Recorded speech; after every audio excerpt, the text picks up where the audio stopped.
क्या आप जानते हैं शब कदर क्या है? अल्लाह ताला कुरान पाक में फरमाता है, बेशक हमने इस कुरान को शब कदर में नाजिल किया है।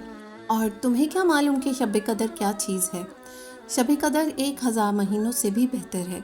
इसमें फरिश्ते और रूहुल कुद्स अपने परवरदिगार की इजाज़त से हर काम के लिए उतरते हैं।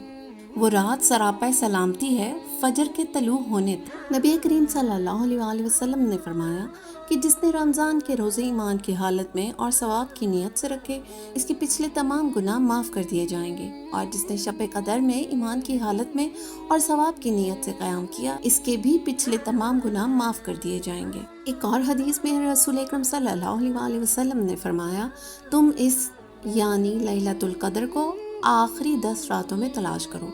अगर तुम में से कोई कमज़ोर पड़ जाए या बेबस हो जाए तो वो बाकी की 7 रातों में किसी सूरत सुस्ती और कमज़ोरी से मगलूब ना हो।